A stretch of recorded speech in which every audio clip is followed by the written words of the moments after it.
Everyone, তোমরা কেমন আছো? আশা করছি অনেক অনেক ভালো আছো। সো আমি চলে এসেছি মালদা রূপকথার এখানে মুভি দেখার জন্য। তো মুভিটা অবশ্যই দেখবো আর তারপরে তোমাদের জানাবো যে মুভিটা কত সুন্দর, দেখতে ভালো। সবাই তো ভালোই বলছে, তারপরে পরে রিভিউ দেবো। আমরা দেখি আগে, চলো। হ্যালো বন্ধুরা, প্রথমে এসে দেখি আমি প্রচুর ভিড়।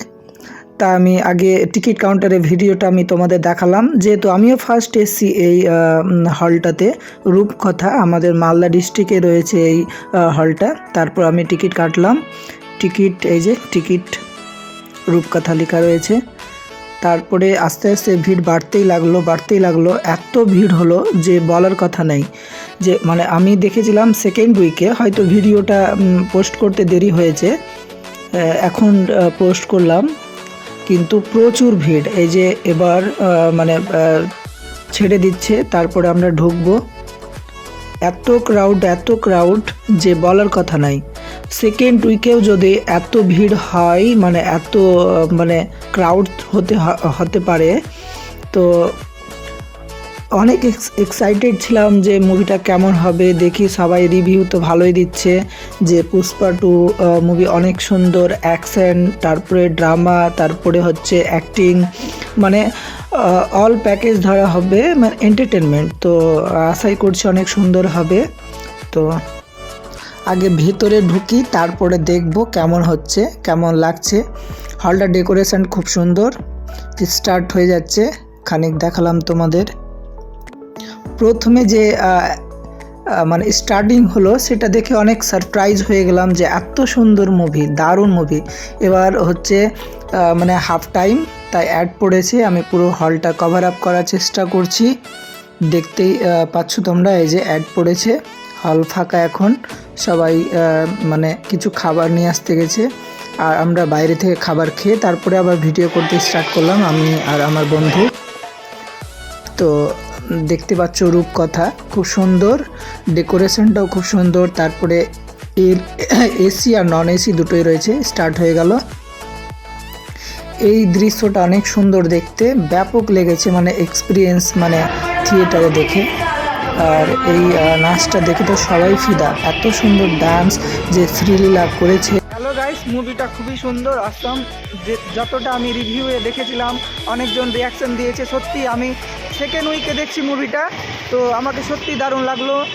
অ্যাকশন, তারপরে অ্যাক্টিং সব দিয়ে একদম ধামাকা প্যাকেজ। তো খুবই সুন্দর হয়েছে মুভিটা। আমি সত্যি দারুণ মুভি একটা। তো আমি 5 আউট অফ 5 দিব, 5-এ 5 দিব। খুবই সুন্দর মুভি, তোমরাও দেখো। সো আমি আর একটা রেস্টুরেন্টে যাচ্ছি। তো মুভি যেহেতু দেখতে এসেছি, তার একটা রেস্টুরেন্টে চলেই যাই, তারপরে আমি তোমাদের দেখাচ্ছি। দ্য গ্র্যান্ড এমবিএসি যে রেস্টুরেন্টটা হয়েছে, সেই রেস্টুরেন্টটা খুব সুন্দর। তো আমি দেখাবো, সো লেটস গো। তো হ্যালো বন্ধুরা, আমি যে রেস্টুরেন্টের কথা বললাম, সেই রেস্টুরেন্টে আমাদের যাওয়া নাও হতে পারে, কারণ আমার যে বন্ধুটা হোয়াইট টি শার্ট পরে আছে, তার জন্য একটা ডেনিম জ্যাকেটগুলো নিব। চলো। একটাও ডেনিম জ্যাকেট পেলাম না। ডেনিম জ্যাকেট নাই, একটাও নাই। এত বড় নাম কি বললো, ভুটিয়া মার্কেট। একটাও ডেনিম জ্যাকেট পেলাম না, সব মেয়েদের। এই মার্কেটে আমরা ডেনিম জ্যাকেট পেলাম না, তাই আর একটা মলে আসলাম। মল না, শীতবস্ত্র ব্যবসায়ী এটা।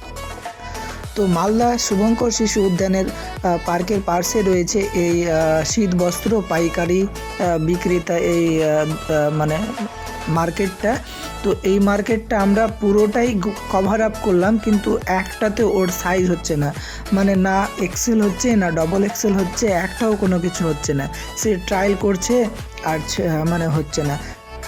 সাইজ যেহেতু হলো না, তাই আমরা মার্কেটের বাইরে হয়ে গেলাম। আর মার্কেটের বাইরে এই কুকুরটা রয়েছে, খুবই সুন্দর দেখতে। হ্যালো গাইস, তো আমরা ভুটানি মার্কেট, যেটা নেপালি মার্কেট বলে, ওখানেও ঢুকলাম। তারপরে বস্ত্র ব্যবসায়িক সমিতি, ওইখানে ঢুকলাম। একটা ডবল এক্সেলের ডেনিম জ্যাকেট পাচ্ছি না। এবার আমরা যাচ্ছি শপিং মলে, দেখি ওখানে সাইজ হয় কিনা। শপিং মল ঢোকার আগে আমরা আর একটা মার্কেটে ঢুকলাম। এই মার্কেটেও ডেনিম জ্যাকেট পাওয়া যাচ্ছে না। পুরোটাই কভার আপ করার পরেও একটা ডেনিম জ্যাকেট পেলাম না। এখানে সব বেশিরভাগ মেয়েদের। এবার আমরা সব থেকে বিখ্যাত মালদার ড্রিমসে ঢুকলাম। ফাইনালি এখানে হলো আমাদের। এবার হচ্ছে 9:30 রাত্রি, তাই আর রেস্টুরেন্ট যাওয়া হলো না বন্ধুরা। হ্যালো বন্ধুরা, আমার আজকে যে রেস্টুরেন্টটা যাওয়ার কথা ছিল, দ্য গ্র্যান্ড এমবিএসি প্যান্টানুর শোরুমের পাশে, তো সেটা যাওয়া হলো না, কারণ এখনই হচ্ছে রাত্রি 9:30। তো আমাদের কালীচক বাড়ি যেতে অনেক দূর হয়ে যাবে, তাই আমি মালদা থেকে আগে বাড়ি যাই, তারপরে কিছু খাবো, তারপরে হচ্ছে বাড়ি যাব। গাড়ির ওয়েট করতে করতে 10টা বেজে গেল বন্ধুরা, তাই এখান থেকে ভিডিওটা অফ করছি। Take care.